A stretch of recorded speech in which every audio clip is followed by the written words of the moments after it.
Alors, on va faire une petite vidéo sur un sujet que j'aime bien, l'Europe. Toujours mon côté, il y en a qui payent, il y en a qui reçoivent. C'est le côté cool de l'Europe d'ailleurs. En fait, tout ça, ça part d'un tweet. D'un tweet sur le fait que voilà, il y a des autoroutes françaises où il n'y a pas de péage, c'est du flux libre. En gros, ça prend en photo ta carte, ta plaque et il faut après que tu ailles chez un buraliste ou te connecter sur un site pour payer. Et si tu le fais pas en 3 jours, tu as une amende à payer en plus vraiment. Je vous laisserai lire ça, j'espère que vous êtes déjà au courant. Et du coup, dans les commentaires, il y a un mec qui dit ouais, mais ça se fait déjà au Portugal, en Italie, en Espagne, en Allemagne, etc. Et donc il y a un des mecs qui lui répond après au Portugal, tu as un délai de 15 jours.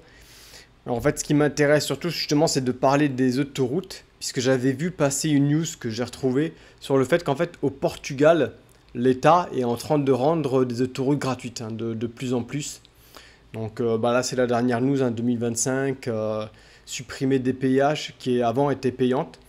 Et donc ça montre bien, encore une fois, hein, donc, le débat du combien de temps il faut payer, je m'en fous un peu, mais ce qui est intéressant pour moi, c'est de voir que voilà, en France, il faut payer plus, il faut taxer plus. Et au Portugal, les services deviennent meilleurs, gratuits. Et tout ça, ça nous ramène à ce chart, hein, qui est un peu vieux, il date de 2021 si quelqu'un veut. C'est juste que c'est toujours celui que je trouve en premier sur Google quand je cherche.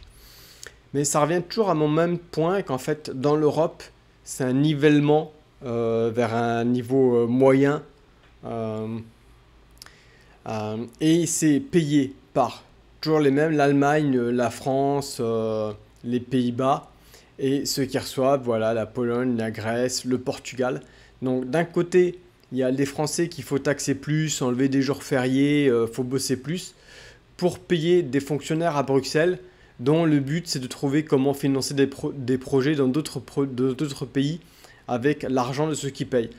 Donc j'avais déjà fait plein de vidéos là-dessus, hein, il y en a plein sur mon channel. J'avais montré l'exemple de je sais plus quel pays de l'Est, où le mec montrait en fait les infrastructures il y a 10 ans et l'infrastructure aujourd'hui qui ont été refinancées par l'Europe où tout était nickel, des nouvelles voies de bus, des tramways, etc., des nouveaux appartements. Bon, j'ai plein de vidéos là-dessus, plein d'exemples différents. Donc là, c'est juste un autre exemple, encore une fois. Mais voilà, c'est l'Europe, c'est ça, hein. Il y a ceux qui vont payer, ceux qui vont recevoir. Et le Portugal a bien raison, hein, de faire ça, de faire les autoroutes gratuites. J'avais fait une vidéo avant sur un super ouvrage, un pont là au Portugal, je sais plus où c'était, un truc tout neuf payé par l'Europe. Donc eux, ils ont bien raison de profiter, hein, du pognon européen. Les pigeons dans l'histoire, c'est les Français et les Allemands qui sont d'accord de se faire fonctionner comme ça, hein. C'est surtout les pays de l'Est qui reçoivent beaucoup. Et donc, moi, c'est ce que je dis toujours, en fait, hein. Les pays de l'Est, c'est aussi là où d'ailleurs les usines vont partir. J'ai déjà fait plusieurs vidéos d'exemples dessus. Je crois que c'était le Grand de mémoire qui était parti en Bulgarie ou je sais plus où dans les pays de l'Est ou en Hongrie parce que la main-d'œuvre est moins chère. Donc, on utilise l'argent européen pour refaire toutes les infrastructures. On délocalise les usines là-bas où ça coûte rien. Et les boîtes, elles font des profits. Et du coup, les mecs, les patrons de ces boîtes, qui peuvent être des Français, alors quand vous voyez les news, ouais, les Français milliardaires ont augmenté de leur pouvoir d'achat, là, ou leur net worth de, je sais pas, 200% en 3 ans. J'ai vu des news, vous avez dû voir ces news passer aussi. Bah ouais, les mecs, grâce aux lois européennes, ils vont délocaliser où la production est pas chère. Toutes les infrastructures sont payées par les autres pays européens. Donc c'est tout bénef en fait.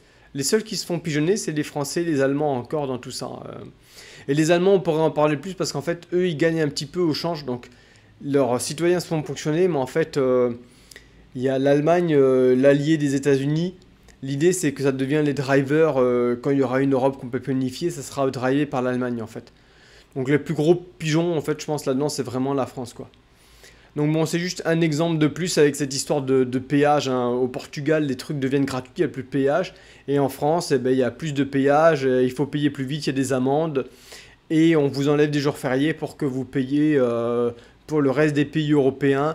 Et pour les mecs à Bruxelles qui en foutent pas une et qui font que vous ponctionner votre pognon, quoi. Donc bon, moi mon conseil, comme d'habitude, c'est de fuir la France, aller dans les pays de l'Est, là où les usines vont être délocalisées, acheter de l'immobilier. J'avais fait une vidéo là-dessus il y a 3 jours sur les prix de l'immobilier qui ont explosé justement dans les pays d'Europe de l'Est. Donc voilà, je continuerai à faire des vidéos d'exemple, mais franchement, à un moment, les gars, il va falloir vous réveiller, hein. L'Europe est pas votre ami, hein.